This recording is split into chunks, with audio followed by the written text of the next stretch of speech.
Comic Chat with Gats. I am Chris Gadley, and of course, always with me is Taylor Catcher. Hello! Hope you liked the opening. Honestly, go check out the long opening right up there, and you can see every other reference to Stephen Amell as to why he was in it, because he's a friend of the show. Yep. Sure he is. All right, so this week, we got a couple things we're going to go over, and let's get right to it. What do we got first? Archie number 2. Yes. So you read it, Chris. I did read it. I gotta admit, I'm a little bummed because my fan theory didn't work out. Okay, I don't know if our listeners and watchers know what that is. I don't think they did. So check out our Twitter, ComicChatWGat, and I did post this on there. I didn't get any response from Archie just because I think they thought I was a weirdo. Yeah, you tweeted right at them. But my idea seemed to make sense. It was called the #lipstick incident. That was a big deal from issue 1, which, for the record, made no reference in issue 2. So it seemed to be put on a back burner, but that's fine. I think they're just trying to get you into that world and stuff. So one thing that I thought it was the lipstick incident was because Archie and Betty broke up, and I thought it was because the lipstick was on Archie, and it was on his lips because he had gender identity problems, and I thought that was what they were going to go with, like it was going to be him exploring something else, almost. It'd be pretty progressive. It's very progressive, and I was hoping that was what it was. I don't think we should give anything away in issue 2 because this is kind of a quasi-review, and you guys should go pick it up for $4. Do it. Yeah, go buy it. And I enjoyed it, but Veronica? Yep. I don't know anything about Archie. So Veronica was introduced in this issue just for a couple panels, which was cool. You know, they're really establishing that world, and they had a kind of a backstory on Jughead. Yes, learning what his name is, that was pretty cool. Why his name Jughead and everything like that.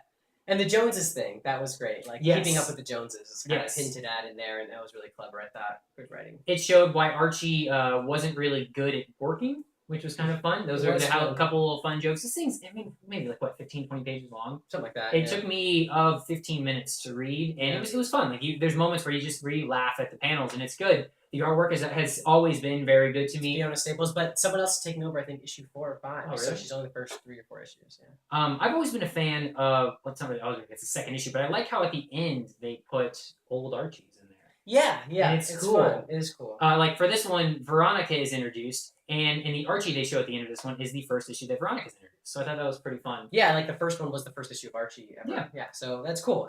We say go pick it up. Highly recommended. Bye. Still loving Archie. Comic Shop Cat. Okay. But one thing that annoys me, this doesn't end, does it? This isn't like a miniseries. I'm pretty sure it's just number 2 and keeps going. I have to just stay entranced with this now to figure out what this damn lipstick incident is? Yeah.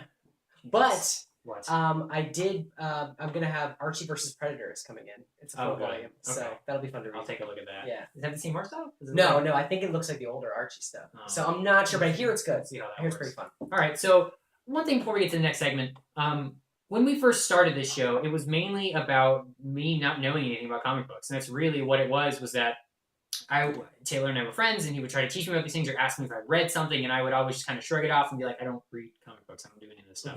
So if you go back and listen to some of our earliest issues, subscribe on your favorite podcast network, you can do CBX Casts, or you can do Comic Chat with Gat. You can hear him teach me about some of these characters and some of the backstories and the issues you should read. So I think that's what we're doing today. We're kind of doing it for everybody. So I'm kind of going over a couple of the trades that I have that are kind of good to just pick up and read. You can kind of just go in the comic book store and buy it and not worry about all the lore. They're introductory, right? Or just kind of their own story. Okay. Not necessarily introductory, because that means you're getting origin stories or you're getting something like that. But it's kind of just like, this just works, you can read it. Just pick it up and read it, and it's a great story and you had a good time. Okay. The first is because the movie's coming out, and it's actually one that you did without having any knowledge, so I figure if Chris could do it, anyone could do it. Yeah. Civil War. So, I'll hold that for you. Yeah, it's only, I think, 7 issues. And it's the basis of what the movie that comes out in May is going to be. With far less people. They did just reveal. You see the pictures of the teams, the two teams. Those are pretty cool. Yeah, but Black Panther doesn't make sense for me. That Black Panther. He was on Iron Man's team, right? No, he was supposed to be. But he's supposed to be on Caps. Remember, he's literally in the when you're. I wonder if I can find that page. That was the pivotal moment in. We've talked about the Civil War sequels that I've been reading, and that was literally the opening shot. Pivotal moment is supposed to be like Black Panther blew up the whole facility against Iron Man. So interesting choice, and then. Maybe it's going to be Scarlet Witch. That's the transitional person that goes between the two. That's the Spider-Man character. But I don't know. Well, Civil War. Read. Civil War's good, and also there's a lot of characters in this. Like Taylor was saying, you're probably not going to know all of them. We don't know all of them, but again, you know the main ones, and you know the ones you can relate to the Marvel Cinematic Universe, and it's kind of fun. It's kind of fun to see, and I like to know things before they happen. So getting to watch the movie now, I get to compare the two. And you kind of get the you feel like the insider. You kind of feel like you do little references. Yeah, they might do something that references something, a character that's not even in here that in the movies, but they might reference it. So. The second is Hawkeye, My Life as a Weapon. Which doesn't really make sense to me. Hawkeye, even in the movies, they make fun of the fact that he's so underrepresented. But that someone did it well, man. This book is so great, and it's like it's little part of a story. It's just so well written, and it's just this lovely little. And on the cover, comicresources.com, which is a pretty popular website, says one of the best and most interesting superhero books on stands.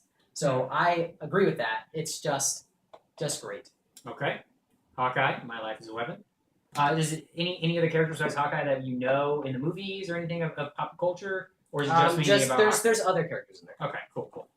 The third is Wolverine, Old Man Logan. We had an episode about this. Yeah, one of our earliest issues was when Taylor did a reading almost of Old Man Logan, and he talked about the book, and it sounded fascinating. He read from cover to cover pretty much, just explaining the entire story like a synopsis. It was great, so go back, check that out, and otherwise you should read it though still. Yeah, no, you should definitely read it. It was very entertaining.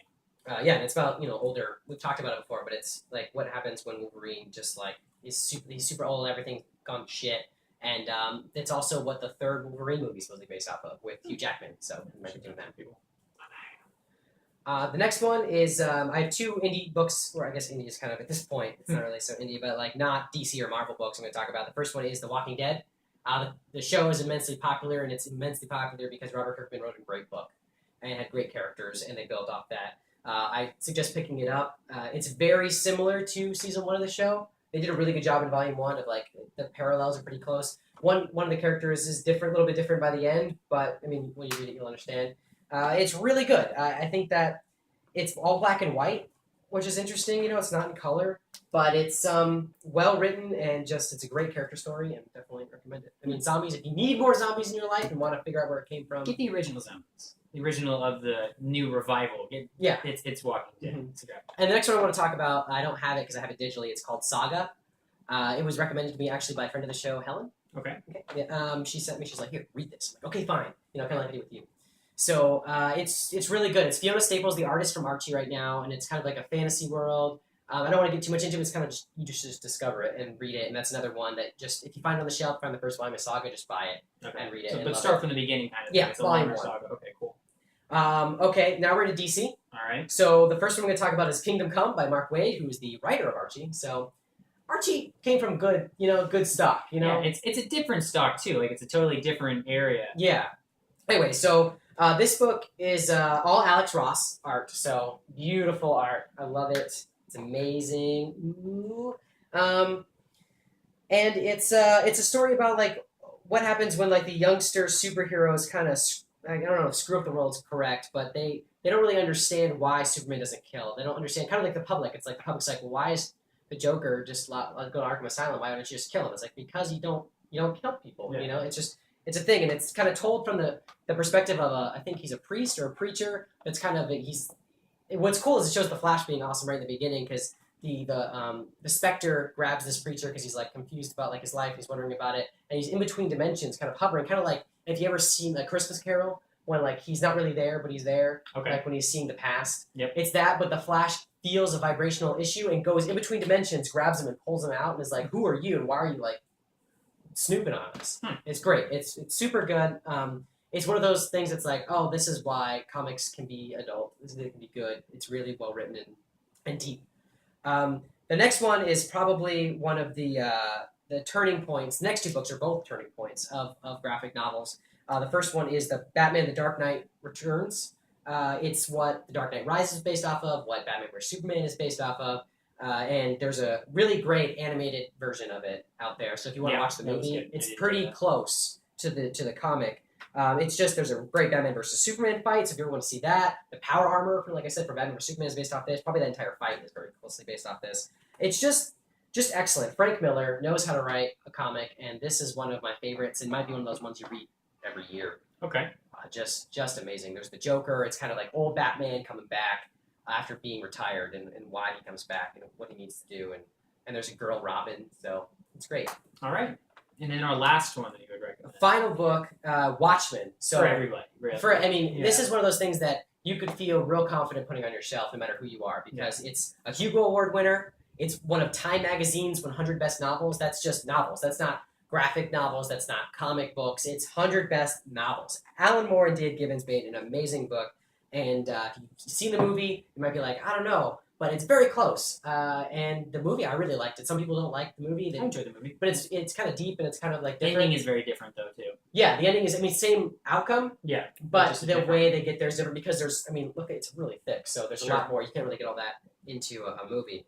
And just excellent. Like some of the chapters, like chapter 5 is one of my favorites visually. So when you get there, you'll understand. It's called Fearful Symmetry, and there's so much symmetry going on with it. It's just go buy Watchmen. You can put it on your shelf next to whatever other books you have, and feel like it should be something you should watch or read. All right, so we got a list of 5. They're going to be in the description box as well, so you can go down there and check them out again if you hadn't to remember what the first or the third or the fourth one was. And of course, that kind of wraps up a short episode with Comic Chat with Gat. Yeah. We are a weekly comic book podcast. You can subscribe to us on any of your favorite podcast channels, whether it be on Android or iTunes. Just search Comic Chat with Gat, or you can search our parent company, which is CBX Cast, which has a bunch of other podcasts. Yeah, we've got Real Retro, which is movies pre-2005. We got Not Yet Rated, which is newer movies, and of course the Cardboard Box. Yep, which is video games. And so other than that, subscribe to us. Always subscribe to us on CBX Cast. So youtube.com/CBX Cast. Watch all of our videos. You can watch our review of Exploding Kittens. Right there. You can watch our playthrough of the Arrow version of DC Deck Building, right chop. You can watch our new intro. Watch our new intro. The long version is right there. You can watch the long version of our intro featuring more Stephen and Mel than what our short intro was about. From the show, of course. Yeah. And then you can also, we've got other stuff. Oh, the Tower of Cats. Yeah, we got a Cat Tower video. Yeah. It's a new Kickstarter. Go Kickstart that. It's pretty cool. It looks like a really fun, Jenga cat game. Yeah, so you can watch that right over here, and you can see how my cats will be featured in the game, maybe, hopefully, possibly. But other than that, Twitter, Comic Chat WGat, Instagram and Tumblr, Comic Chat with Gat. For Taylor Catcher, I'm Chris Gatley. This is like a news sign-off now. Yeah. So, yeah. See you later. Bye, guys.